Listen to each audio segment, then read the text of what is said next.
La sfida è qui, il cuore batte forte, un solo tiro cambia la sorte.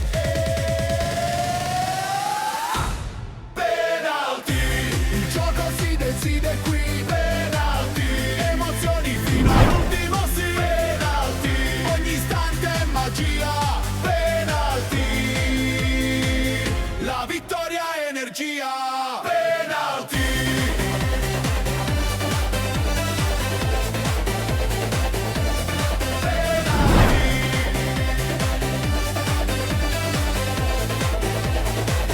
La vittoria è energia.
Noi diciamo che abbiamo fatto il nostro, anche se non siamo partiti bene, il primo tempo eravamo un po' lunghi, non riuscivamo ad accorciare sulle seconde palle, quindi abbiamo fatto un po' di fatica, però il secondo tempo penso che la squadra ha giocato bene, ha cominciato a fraseggiare, a accorciare la squadra cercando l'anticipo soprattutto sugli attaccanti loro, ma è stata una partita dura perché sapevamo che loro era una squadra che non buttava mai la palla, giocavano bene e ci hanno messo in difficoltà, però poi alla fine penso che la vittoria si è meritata.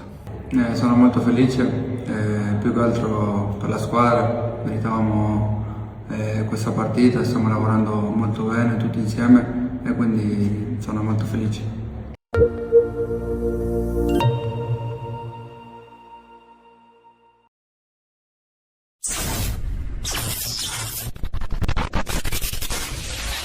Allora, parliamo del risultato che Versetto al Savoia, certo, perché ha giocato solo il Savoia, una squadra solo in campo, e quindi abbiamo avuto anche diverse occasioni con Michele Guida. Il secondo tempo subito pronti via, 2 occasioni che la palla usciva di poco. Il primo tempo pure, diciamo che è stata padrone del campo il Savoia. Abbiamo iniziato un po' con un ritmo lento, poi alla fine, dopo il gol di Umbaca che gli aveva preannunciato negli spogliatoi, abbiamo incominciato a giocare e quindi abbiamo visto il vero Savoia in campo. I ragazzi hanno promesso che non avrebbero mai mollato, quindi dal primo giorno del ritiro, lo sai benissimo, quindi è un gruppo abbastanza coeso. Oggi la vittoria, diciamo, del Savoia di Torre è proprio questo, che c'è un gruppo di ragazzi giovani e meno giovani che si sono compattati per un solo fine, quello di portare il Savoia dove merita di stare e non in queste categorie.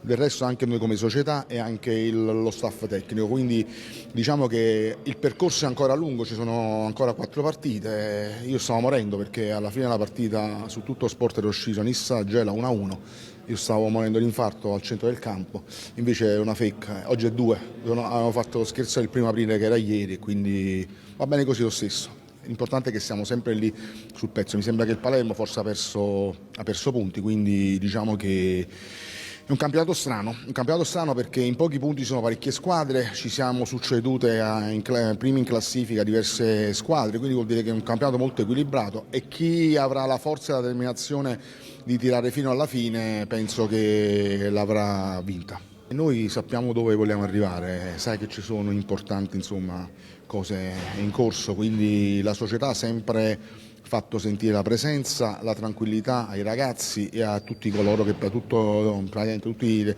le persone che veicolano intorno al mondo Savoia. Quindi l'importante, cioè la società è importante, perché poi abbiamo visto anche in queste categorie che a metà campionato molte società scompaiono oppure praticamente creano anche delle difficoltà alle squadre che stanno combattendo, perché tirano bandiera bianca e quindi falsano pure tra virgolette qualche campionato. Noi come società, ripeto, abbiamo le idee chiare e penso che abbiamo sempre dimostrato qual è il nostro obiettivo e qual è la nostra volontà. Non penso che ci sia stato nessun intervallo in quest'anno che abbia potuto far capire cose diverse da quelle che praticamente invece il campo sta dimostrando e la classifica sta dimostrando. Io sono il presidente ombra, nel senso che sto dietro le quinte, lo sai, cerco di intervenire e far sì che le cose vadano in un certo modo e sono anche molto esigente, come ben sai. Però va bene così, ognuno ha il suo compito e il mio compito è quello di riuscire insomma, a coprire e a tappare tutti i buchi e cercare che non ci siano falle nel sistema Savoia. Sì, in realtà secondo me noi abbiamo sempre avuto un po' il pallino del gioco, è ovvio che dovevi sbloccare la partita però, quindi il gol poi ci ha portato a una partita in discesa, infatti anche nel secondo tempo dovevamo assolutamente chiuderla prima perché abbiamo avuto pure molte occasioni. I punti che abbiamo perso ora pesano più che mai, però col senno di poi diciamo che non si può parlare. Noi abbiamo 4 partite, il nostro obiettivo è fare 12 punti. Noi abbiamo tanta grinta, tanto cuore e si vede che lo mettiamo in campo, i tifosi sono dalla nostra parte, adesso ci godiamo questa Pasqua e poi si ritorna sotto.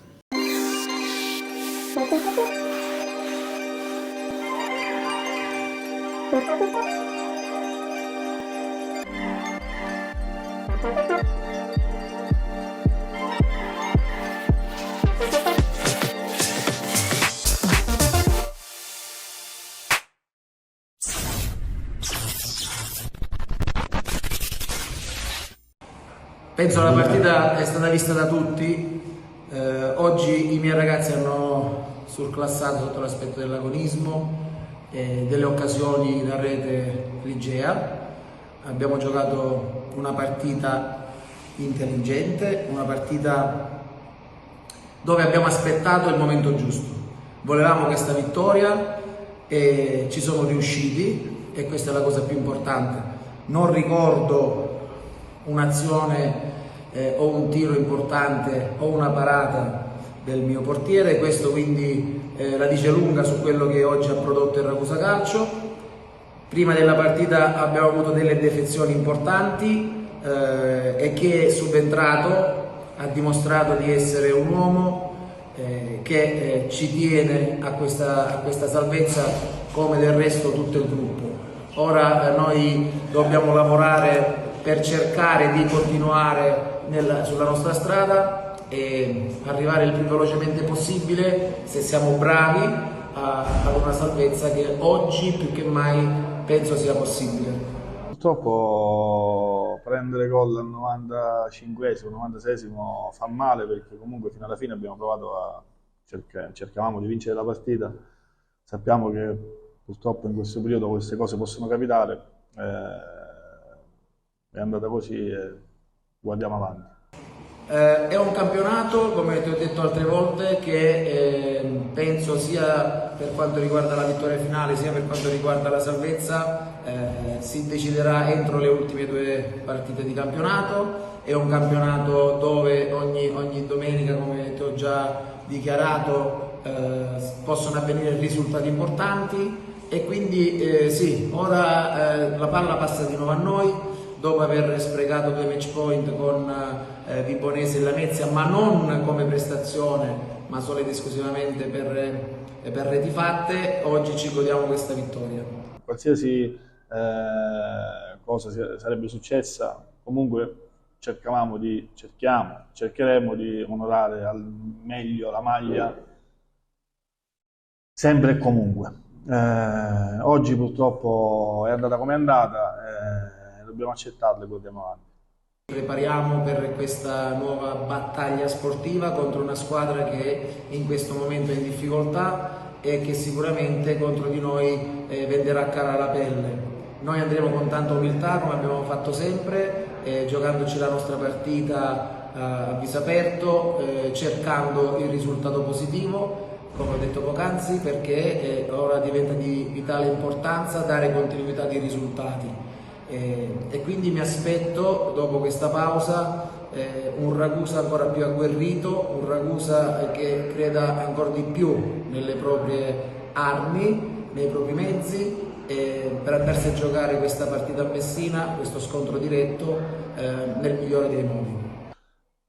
Sì, purtroppo il risultato non ci ha dato ragione, ma mi preme dire soprattutto quello che è successo alla fine, è successo anche all'inizio.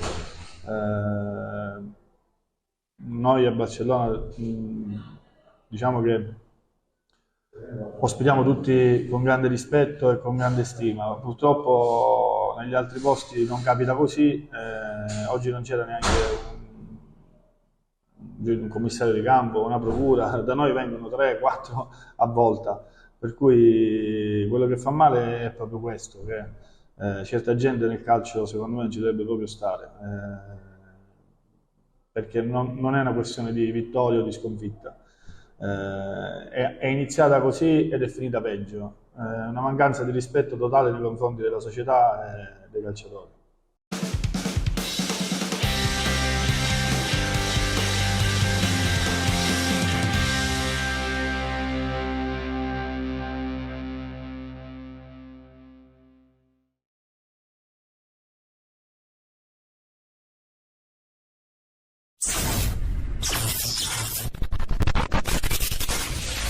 Se il risultato è questo vuol dire che siamo stati poco chiari nel dire che la vittoria della Lamezia non basta, i 3 risultati positivi non bastavano e quindi bisogna ripartire con ancora più determinazione e soprattutto nel non commettere alcuni errori che sono stati poi determinanti ai fini del risultato.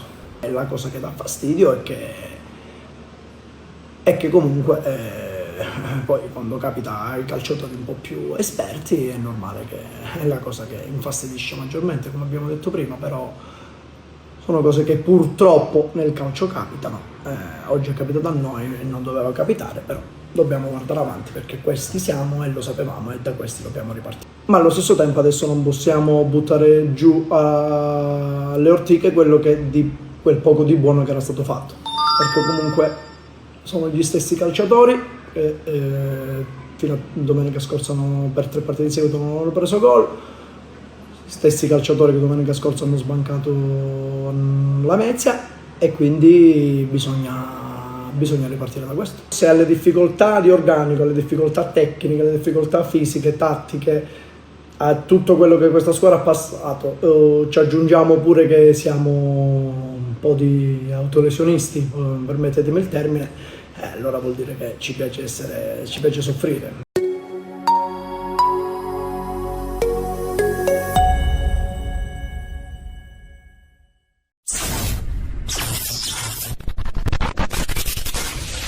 Abbiamo fatto una grande prestazione, ma questa squadra sono da 10 partite a questa parte che fa delle partite strepitose.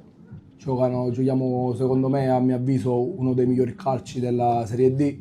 Devo ringraziare il mister che ci fa giocare un calcio molto propositivo, la squadra che ci segue, ci fa fare, questo è un gruppo di uomini, persone per bene, siamo venuti dalle macerie perché alla fine abbiamo sofferto tanto e adesso stiamo raccogliendo il frutto del lavoro, grazie anche alla società che ci è stata vicina e ha cambiato la squadra, il presidente in primis, lo dobbiamo solo ringraziare per quello che sta facendo in questa città.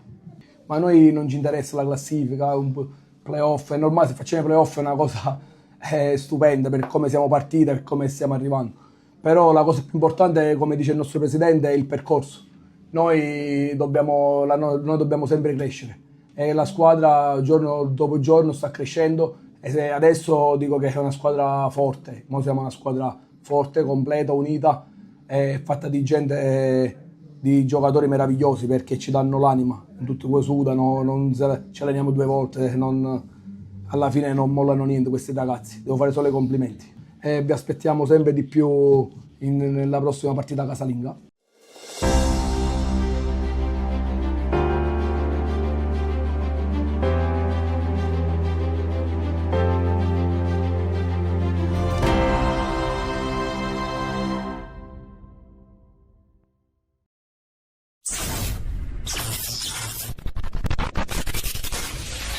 Dalla discontinuità alla maturità, la Nissa ha scelto il momento perfetto per cambiare passo. Dopo un andamento altalenante lungo l'arco della stagione, i biancoscudati hanno alzato il livello proprio nel mese decisivo, trasformando ambizioni in certezze. A 5 giornate dal termine, la squadra di mister Di Gaetano guarda tutti dall'alto verso il basso. Primo posto e +2 sul Savoia, un margine sottile ma carico di significato. Adesso non si parla più di sogni nascosti, adesso il traguardo è lì, concreto. L'atmosfera del Tomaselli in questo giovedì pre-pasquale racconta tutto: tensione, attesa, consapevolezza, perché contro il Gela di mister Misiti non è una partita come le altre, ma l'inizio di un ciclo di 5 finali da non sbagliare. Grazie alle immagini a cura di Massimo Lo Giudice passiamo a raccontarvi i film di questa sfida che si apre all'11°, la prima occasione di marca Nissena, cross dalla destra di Terranova sul secondo palo per Lanza che di testa non inquadra per poco lo specchio della porta. Al giro di boa della prima frazione, sliding door della sfida, cross dalla destra dell'Agnina, messa dentro per Rapisarda che stoppa e calcia in buca d'angolo per il vantaggio bianco scudato. Esplode il Marco Tomaselli, minuto 38 ancora ad offendere gli uomini di mister Di Gaetano con Rotolo, la cui conclusione viene deviata, si trasforma in un assist per Rapisarda che manda sull'esterno della rete. Un minuto più tardi, gran palla visionaria di Rotolo, messa dentro per Terranova che manda però clamorosamente fuori, fallendo quest'oggi dopo la tripletta e l'ultima sfida contro la San Cataldese. 44esimo, il mancino di Palermo viene mandato in corner da Colace e tramonta così la prima frazione di gioco con la Nissa in vantaggio per 1-0. Passiamo allora con le nostre immagini a quanto accaduto nella ripresa. Subito un cambio con De Felice che rileva Alagna, 5 minuti al rientro in campo delle due formazioni, la punizione di Provenzano è alta di una spanna sulla trasversale dei pali. 5 minuti più tardi Palermo in azione personale salta un avversario, serve Rapisarda che apre a sinistra per Rotolo che se la porta sul mancino e calcia trovando la respinta provvidenziale da parte di Colace. Minuto 75, battono un colpo gli ospiti, cross dalla tre quarti di Berto che per poco non beffa Castelnuovo, il quale si rifugia in corner. 2 minuti più tardi il lancio lungo per Lanza che addomestica bene la sfera, va alla conclusione trovando la deviazione provvidenziale di Argentati che manda anch'esso in calcio d'angolo.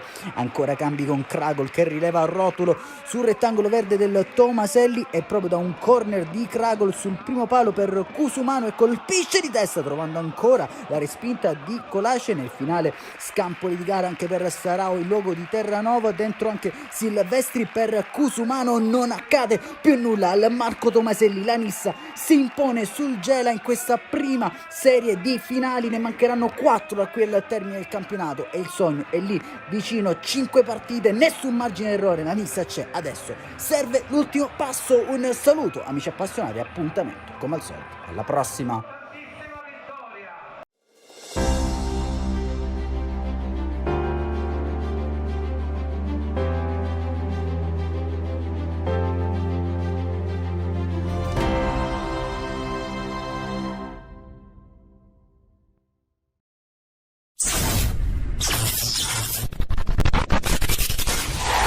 Nel turno infrasettimanale che precede la domenica di Pasqua si affrontano Castrum Favara e Acireale, scontro diretto a bassa, anzi bassissima quota tra due squadre che in questo momento, se il campionato finisse oggi, disputerebbero i play-out per mantenere la categoria. Solito cerchio davanti alla panchina per Pietro Infantino e i suoi ragazzi. Poi con le immagini prodotte da Giuseppe Montalbano iniziamo col film della partita che inizia con un calcio di punizione in favore della Cireale, ma Gagliardi spedisce la palla in tribuna. Dall'altra parte, sempre sul calcio piazzato, il tentativo, anch'esso impreciso, da parte di Franco Fonte. Castrum Favara che cerca di attaccare questa volta con una conclusione mancina che viene bloccata da parte del portiere di Franco. Poi rimessa laterale eseguita da Rechichi, palla che rimbalza fuori dall'area di rigore dove c'è Cozza, controllo e destro non perfetto di Silvestro. E allora, poco prima della fine del primo tempo, la sblocca la Cireale con questa conclusione velenosa ma non irresistibile di Capitan Walter Cozza che porta la squadra di Ciccio Cozza all'intervallo in vantaggio di 1-0. In avvio di ripresa prova a replicare subito il Castrum Favara con questa conclusione di Piazza che termina fuori, poi percussione centrale e tiro impreciso da parte di De Min. Non sarà l'unico tentativo in questo modo da parte del Castrum Favara, qui ci prova a Tripicchio una conclusione di destro che termina fuori, poi dal cross dalla destra c'è la sponda per Nacio Varela, anche qui non perfetto il portiere, in questo caso si tratta di Franco. Il gol, la rabbia del capitano del Castrum Favara, che poi indica gli attributi, mano sul cuore, e poi invita a placare la contestazione una parte della tribuna dello stadio Bruncolleri. Poi ancora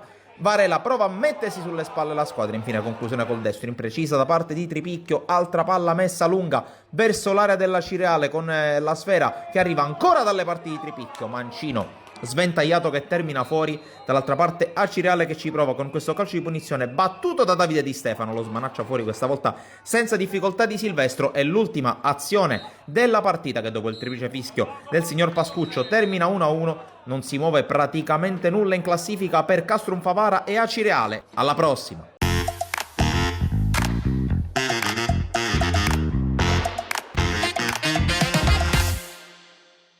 Ma una partita strana, una partita come quella del Messina, un tiro, un gol, poi la squadra ha macinato, ha prodotto, l'abbiamo chiusi lì tutto il secondo tempo, credo che il nostro portiere non abbia fatto mai una parata, contro una squadra strutturata, una squadra esperta, una squadra importante, non so perché si trova in questa situazione, però ha giocatori che hanno vinto questo campionato, però la mia squadra... Abbiamo cambiato sistema, abbiamo messo tutti gli attaccanti e si sono sacrificati anche in fase difensiva. Io devo fare solamente i complimenti a questi ragazzi. Sapevamo che il percorso era duro, era tortuoso, sapevamo che la salvezza ce la dobbiamo giocare fino all'ultima giornata dell'ultimo istante, sull'ultimo pallone, e questo faremo. Io credo che ci sia un grandissimo spirito di gruppo, e credo che ci sia anche qualità. Oggi veramente sono orgoglioso di questi ragazzi perché hanno provato di tutto, hanno fatto di tutto per vincerla.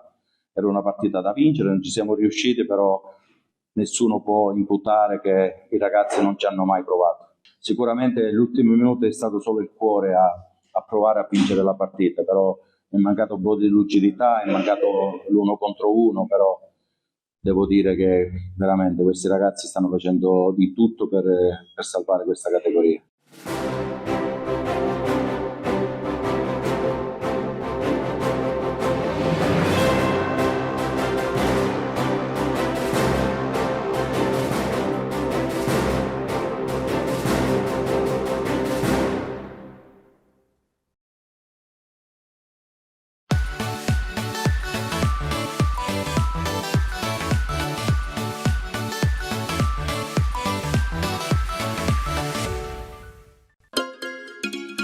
Benvenuti da Giada Immobiliare.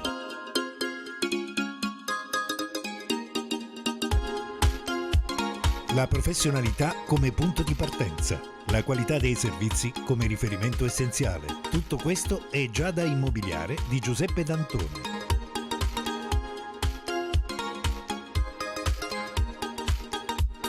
Servizi di compravendita ed affitti, supporto per concessioni mutui e consulenza finanziaria, ed inoltre assistenza a partecipazione ad aste giudiziarie e consulenza tecnico-legale. Giada Immobiliare, via Etnea 734, Catania. Info 095 61 74 981 oppure 095 61 74 973. Visita il sito con le nostre proposte www.giada-immobiliare.it. Giada Immobiliare, insieme a te per comprare e vendere.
l'ambito dello sport, dove racchiude tantissimi valori quali amicizia, disciplina, saper perdere, saper vincere, già stiamo parlando di un evento veramente importante. Ha una pregnanza educativa non indifferente e che oggi la città di Enna si pregia in questo torneo internazionale. I ragazzi scenderanno in campo, come dico sempre, sul tappeto verde e daranno espressione di una buona competizione.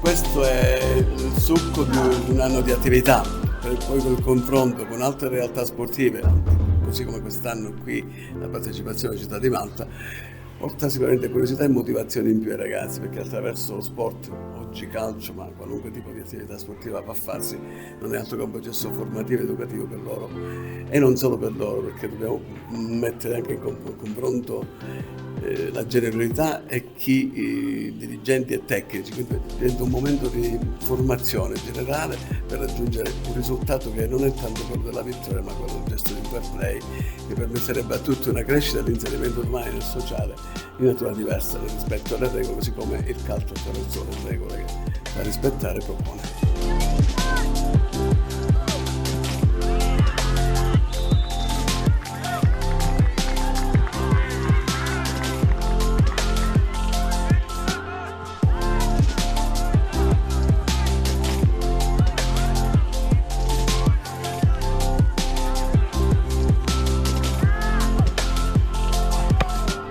Soddisfazione per un evento di 4 giorni dove lo sport, l'amicizia e il fair play l'hanno vinto su tutto.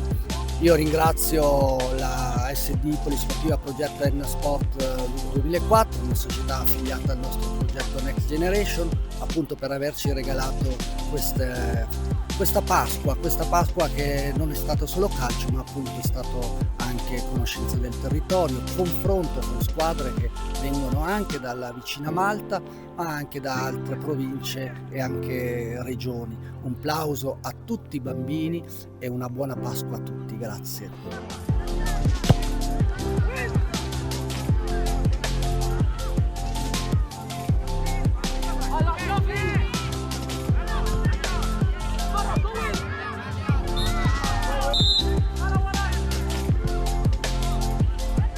La mia presenza qui, oltre che di supporto all'organizzazione, è prima di tutto un lavoro anche di scouting sul territorio. Questo torneo è stato appunto un'opportunità, non voglio fare nomi, ma sicuramente qualche ragazzo che più in là potremo vedere calcare campi anche ben più importanti, sono convinto di averli visti.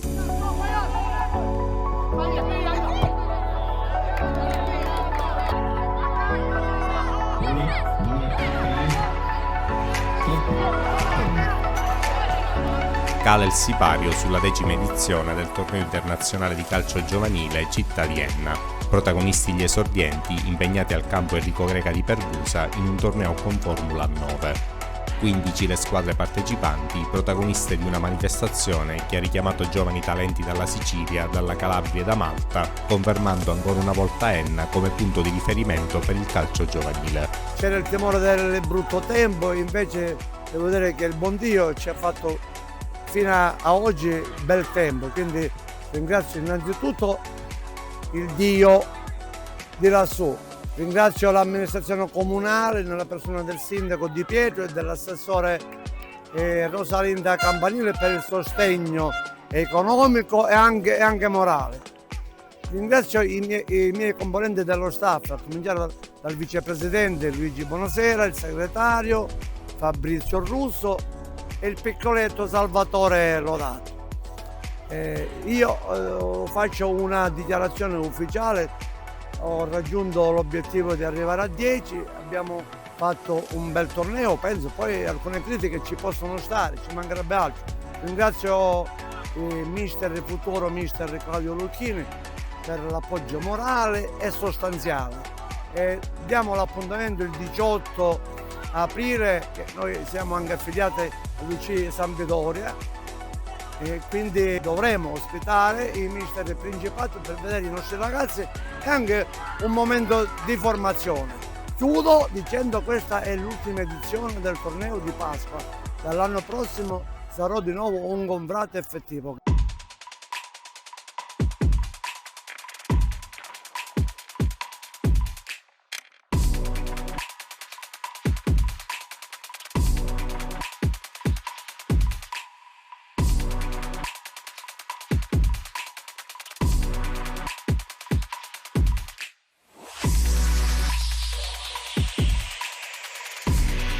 A conquistare il trofeo è stato il CIC Sports Malta, che ha superato in finale ai calci di rigore la Vivi Don Bosco di Barcellona Pozzoligotto. Il premio Fair Play Umberto Tornabene è stato assegnato alla Vivi Don Bosco. Vabbè, per la finale c'è poco da dire, quando si perde i rigori non possiamo né rimproverare i ragazzi né rimproverare, è una partita, va così ed è giusto, ci avevano premiato in semifinale i rigori, abbiamo perso la finale. Ma l'importante è che i ragazzi facciano queste esperienze, che incontrino ragazzi anche di altre nazioni come può essere Malta, perché da lì apprendiamo anche altri modi di giocare e altri modi di essere, cerchiamo di migliorare e far crescere i nostri ragazzi. Non a caso il premio Fair Play per noi è un premio che vale forse anche più della vittoria del torneo, perché puntiamo tanto sui valori di far crescere dei buoni cittadini, degli onesti cittadini, dei bravi ragazzi che saranno gli uomini del domani, quindi la cosa più importante per noi è quella.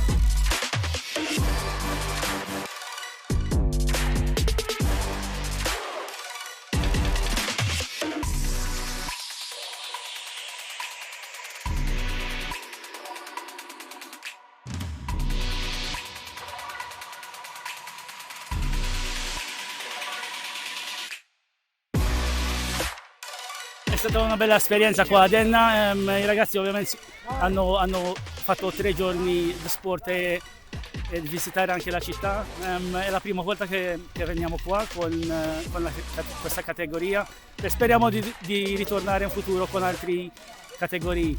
Complimenti per l'organizzazione e buona Pasqua a tutti.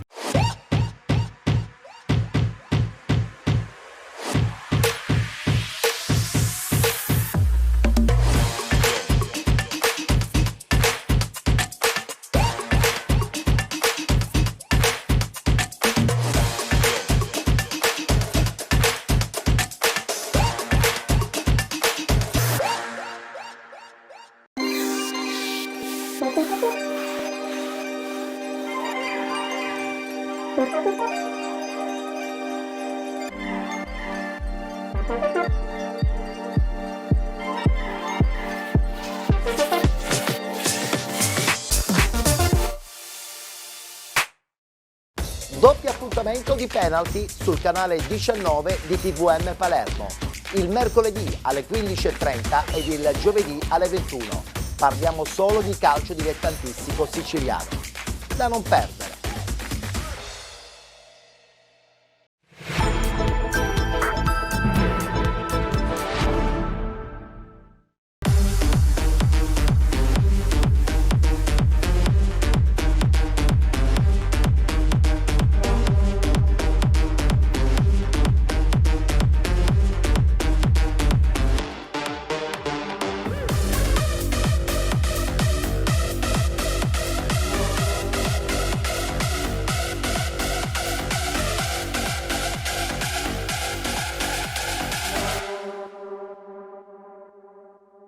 Nel nostro faccia a faccia oggi la puntata è dedicata ad Alfio Torrisi. Ciao Ettore, grazie. Sei pronto a rispondere alle nostre domande che sono un po' trabocchetto, però saranno domande che cercheranno di far capire un po' a tutti la figura di Alfio Torrisi. Cercherò di farmi trovare pronto, Benissimo. di non cadere in questi trabocchetti. Prima domanda. Dalla gavetta dei Campi Polverosi al palcoscenico di una grande del calcio siciliano, a chi devi dire grazie?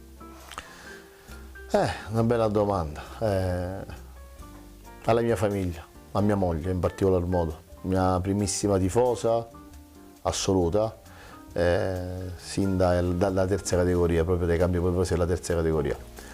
Mia moglie mi è sempre stata accanto, ha sempre creduto in me, mi ha sempre stimolato a fare il massimo. Ricordiamo il nome di tua moglie? Graziella. Ed è colei che mi ha dato la forza per cercare di studiare, di aggiornarmi, di migliorarmi per raggiungere questi palcoscenici che oggi sicuramente sono importanti, ma che con molta umiltà cerchiamo sempre di migliorare. Adesso però questi raggiungimenti hanno un valore secondo me doppio. Sì, sicuramente sì, perché non è da molto tempo che alleno. In 8 anni abbiamo passato degli step importanti in una maniera molto veloce. Non è detto che 8 anni fa ero in terza categoria e oggi non potevi mai pensare che sarebbe avvenuto tutto questo. Però quando c'hai la famiglia che ti sostiene e una moglie speciale come quella che io ho, a prescindere da tutto diventa più facile. Quanto del tuo carattere personale c'è nell'energia delle tue squadre? Dammi una percentuale. 100. 100%. Il 100%, sì. Io penso che più cresco, più ho a che fare con giocatori anche di esperienza, con giocatori che vengono da categorie superiori, come è stato quest'anno a Trapani, dove ho la fortuna di allenare gente che ha fatto anche la Serie B. Capisco e ne sono certo adesso, ho certezze che l'aspetto mentale va oltre il 70%, anche più di quello tattico in alcuni casi. Quindi la gestione del gruppo, cercare di creare stimoli nuovi, di creare un obiettivo comune che per raggiungerlo l'unica strada è quella della coesione, soprattutto mentale, e cercare di avere tutti, di indirizzare tutti verso il raggiungimento, il percorrere una strada che ha tante insidie.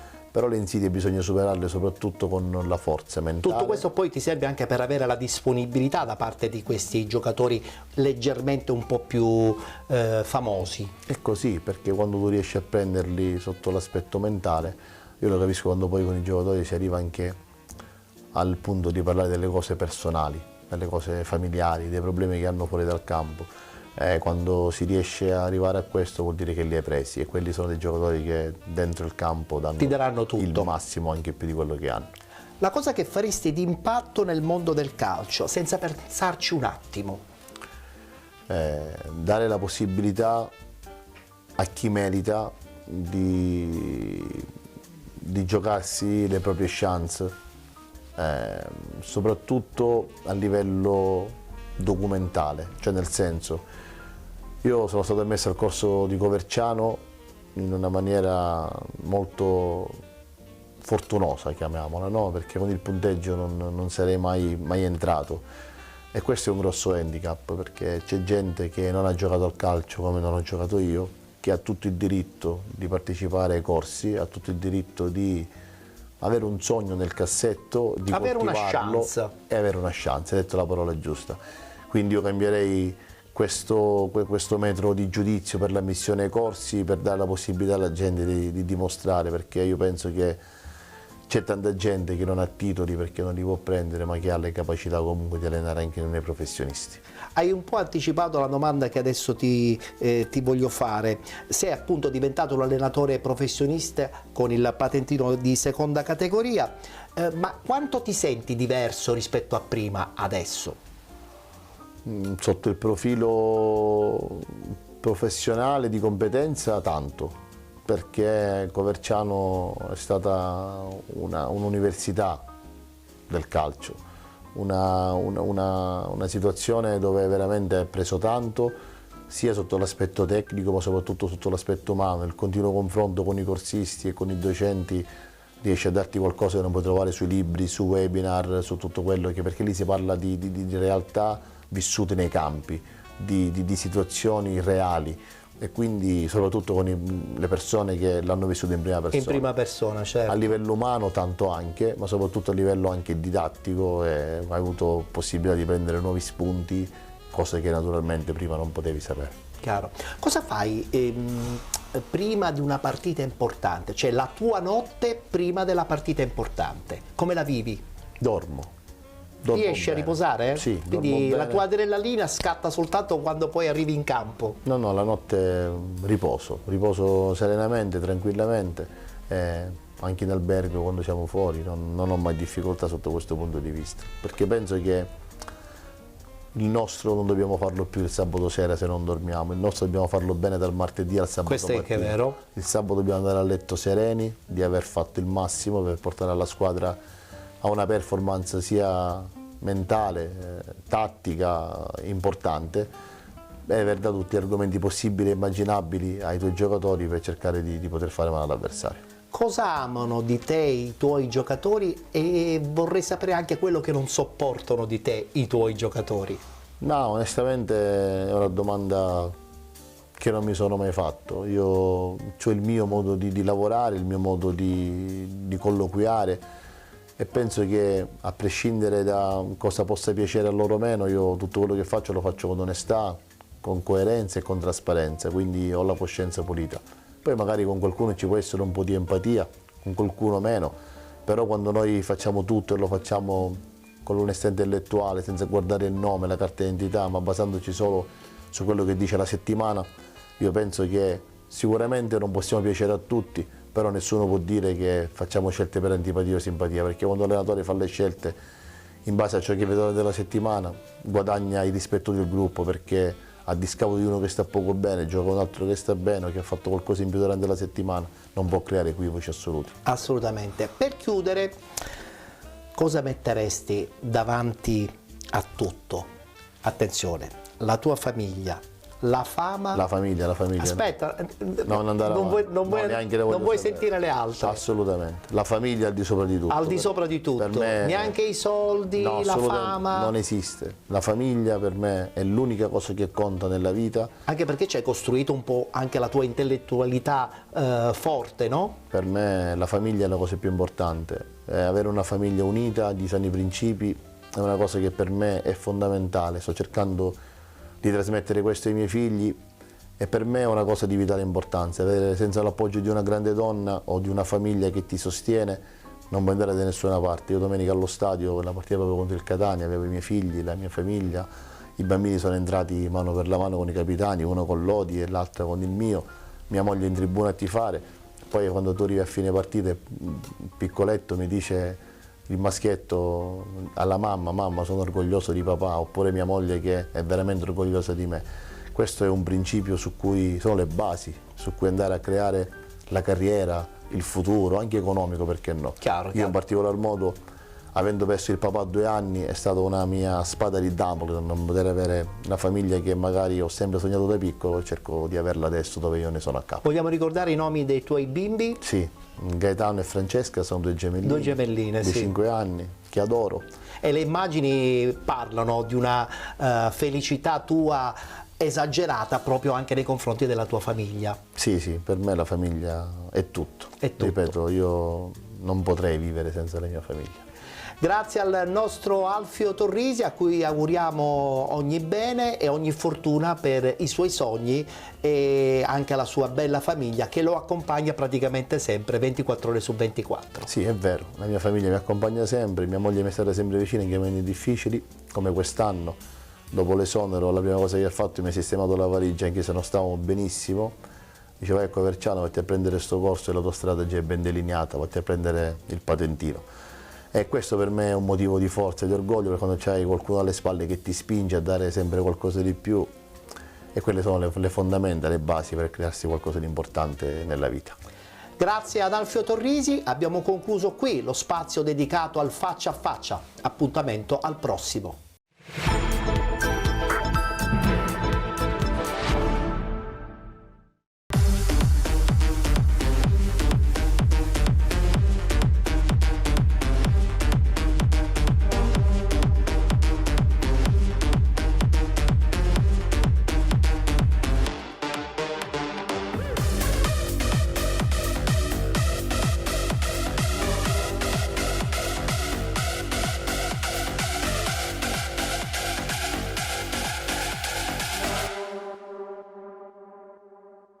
Nel nostro faccia a faccia di questa settimana ospitiamo Arialdo Giammusso, ex presidente della Nissa. Ciao Arialdo, ben trovato. Ciao Ettore, grazie per l'invito. Cercheremo di scoprire l'altro lato di questo uomo sportivo che con tanta passione insomma, ha portato avanti dei progetti anche impegnativi, soprattutto a Caltanissetta. Intanto Arialdo Giammusso, con lo sport cosa c'entra? Qual è stata la tua passione iniziale? La mia passione iniziale è nata grazie alla mia infanzia, alla mia gioventù, a mio padre che mi portò per le prime volte a vedere la Nissa e l'ex presidente della Nissa Antonio Territo che era compare d'anello di mio padre. Quindi da lì nasce la mia passione per il calcio. Poi si era un po' sopita perché, come tu ben sai, sono un grande appassionato di musica, sì, sono musicista, amo gli spettacoli, ho avuto anche un'esperienza come organizzatore di stagioni teatrali, di eventi di spettacolo, quindi un po' ho fermato, diciamo, ho messo in stand-by quello che... Ti sei occupato di altre cose? Mi sono occupato di altro, anche di politica. Poi 4 anni fa sono stato chiamato dai dirigenti della Nissa che era in promozione per dargli una mano come sponsor e da lì, da cosa nasce cosa, mi sono trovato presidente. Coinvolto anche da questa tua passione dedicata al calcio. Io sono una persona che si appassiona in tutte le cose che fa, una persona che ama farle bene, mettere tutto me stesso, mettere parte del mio cuore, perché se non metti cuore e passione nelle cose che fai saresti una macchina, non riusciresti mai a fare le cose per bene. Ci sono i pro e i contro naturalmente, però mi sono appassionato, ho visto nella Nissa lo specchio della mia città, perché rappresenta la città di Caltanissetta, figurati che spesso quando chiamano Caltanissetta la chiamano Nissa, quindi soprattutto nelle città limitrofe. Quindi lì, siccome amo la mia città, sono nato lì, ho cresciuto lì, lavoro lì, la mia famiglia lavora lì. Era diventata quasi una missione per te. Era diventata per me un modo per far rinascere la mia città dal punto di vista dello sport. Però è anche vero che comunque da quando sei entrato nel mondo del calcio qualche nemico in più è arrivato. Chiaramente, perché tutte le persone che hanno progetti, hanno obiettivi, sono positive nell'animo, sono ottimiste nell'animo, che vogliono fare qualcosa, danno fastidio a chi non vuole ciò. Ci sono gli invidiosi di professione, i leoni della tastiera da professione, quelli che vedono gli altri emergere in qualcosa, che vedono che un gruppo, non soltanto una persona, emerge in qualcosa, gente che ha delle vite purtroppo diverse da quelle che, come la vorrei io, come la voglio io, come la mia, che hanno cercato di metterci i bastoni fra le ruote. Devo dire che a un certo punto della mia vita ci sono riusciti, perché magari nel periodo in cui mio padre è andato via mi sono trovato un pochettino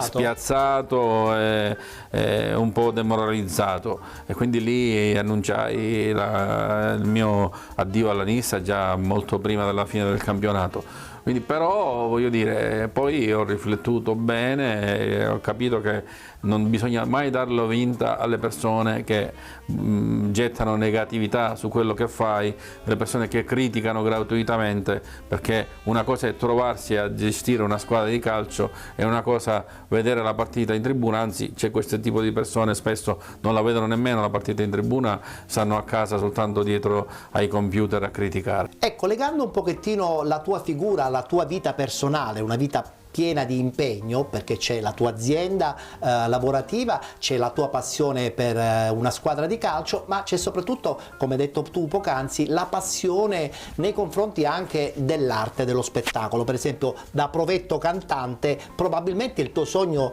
di gioventù era quello magari di diventare un buon cantante. Io da giovane volevo fare il cantante, per dirti la verità. Questo è il tuo grande sogno, era quello? Il mio grande sogno, purtroppo all'epoca non era come adesso che ci sono tantissime possibilità, scuole di canto, è più facile, trasmissioni nelle quali farsi notare. All'epoca era veramente difficile, l'unico modo per farsi notare era le serate e purtroppo dalle nostre parti non c'erano impresari che potevano notarti e farti emergere, quindi era molto più difficile, però per la passione del canto è rimasta sempre, è quella che mi ha dato la possibilità di conoscere persone, di sapere affrontare il pubblico, di non avere alcun timore di dire le cose che vanno dette. Quindi lo spettacolo è questo, lo spettacolo è metterti a disposizione e fare l'amore con il tuo pubblico quando tu riesci. È vero. Ma la passione per esempio nei confronti della tua famiglia, quanto è stata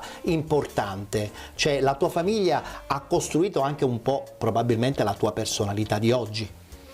La mia famiglia per me è tutto. Mio padre, mia madre, mia sorella, mia nipote, che sono i miei nipotini, il mio nipotino ne è uno che si chiama Logan, piccolino di 4 anni, sono tutto per me. Mio padre e mia madre mi hanno insegnato tanto e soprattutto i valori, la dignità, il saper mantenere gli impegni, che sono le cose più importanti della vita. La credibilità di un uomo è quella che ti dà credito con tutti, può essere anche non ricco, può essere un momento di difficoltà economiche, però il valore umano diventa fondamentale. Il valore umano e la credibilità è quella che ti fa dire di te mi fido. E questa è certamente una storia che fa parte della tua personalità, no? Cioè essere rispettato proprio per quello che tu dai alla vita. Ma c'è sempre comunque dentro di te un sogno nel cassetto? Tutti abbiamo dei sogni nel cassetto. Il mio sogno nel cassetto è quello di poter aiutare più persone possibili, sia dal punto di vista lavorativo che dal punto di vista dello sport. Mi piace mettermi a disposizione degli altri e donare. Per me donare qualcosa a qualcuno, ho anche aiutato tantissimo gli animali, le associazioni animaliste, perché aiutare gli altri è una missione che tutti dobbiamo avere, perché ci sono momenti della vita in cui tutti possiamo avere bisogno e trovare una persona che ti dà anche una semplice parola di conforto è veramente importante. Che valore dai alla parola emozione? Le emozioni sono quella cosa che ti spingono a impegnarti per ottenerle. Le emozioni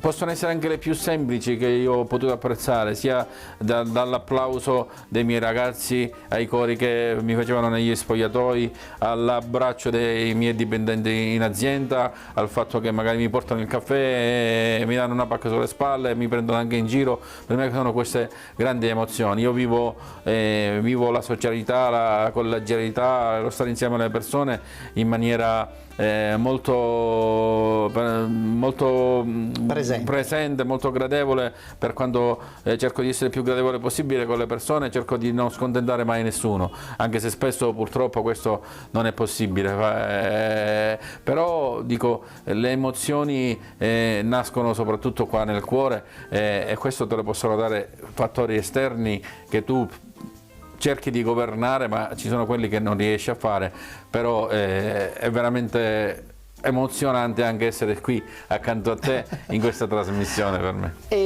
Arialdo, per chiudere, cosa ti aspetti adesso della seconda parte della tua vita, non soltanto dal punto di vista lavorativo, ma proprio come progetto di vita tua personale? Io devo dire che sono una persona che si accontenta sempre. Quando alla mia età io difficilmente penso di far famiglia, perché superata una certa età è condivisibile questa scelta. Ho raggiunto il mio equilibrio, sto molto bene, così, sono pieno di amici, di amiche, e quindi mi diverto in questa maniera, vivo la mia famiglia, vivo con mia sorella, con mia mamma tutti i giorni, siamo sempre unitissimi, quindi non mi manca assolutamente nulla. Soprattutto l'affetto. Soprattutto l'affetto delle persone a cui voglio bene e tanti amici che mi stanno vicino. Quindi io cerco di mantenere quello che ho, migliorare qualcosina, magari poter fare qualcosa di più. Ancora di più? Sì, perché no? Perché mai dire mai, allora. Perché no? Perfetto. Perché guai a cullarsi sugli allori. Assolutamente. Grazie Arialdo. Grazie caro Ettore. Grazie per essere stato con noi. Concludiamo qui lo spazio dedicato al faccia a faccia. Appuntamento alla prossima settimana.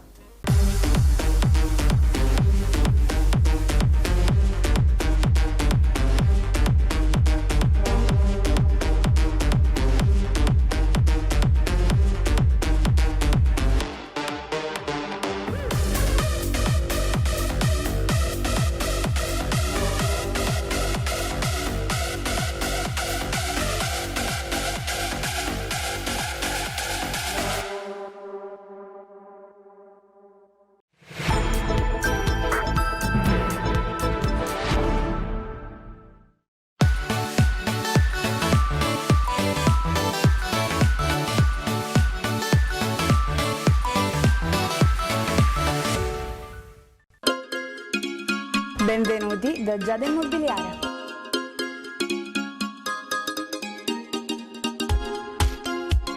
La professionalità come punto di partenza, la qualità dei servizi come riferimento essenziale. Tutto questo è Giada Immobiliare di Giuseppe D'Antoni.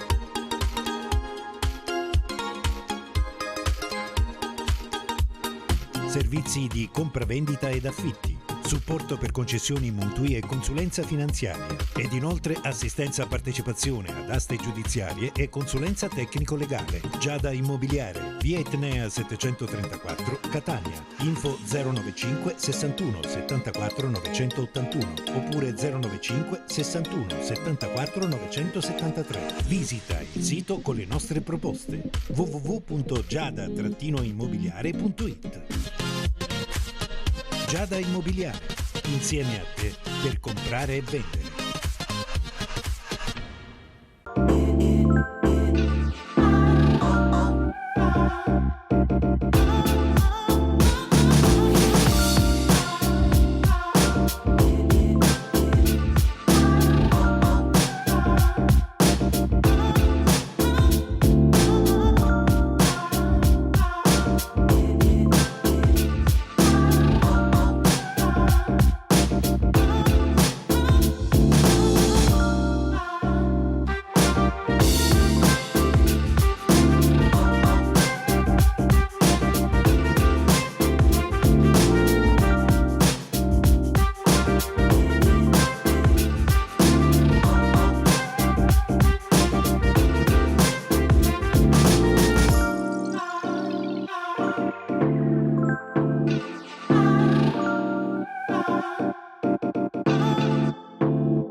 Sono qui per ricordarvi il doppio appuntamento di penalty, il mercoledì alle 15:30 ed il giovedì alle 21 sul canale 19 di TVM Palermo, ma siamo in onda anche il mercoledì alle 19:20 sul canale 15 di 7 Gold. Parliamo solo di calcio dilettantistico siciliano. Vi aspetto!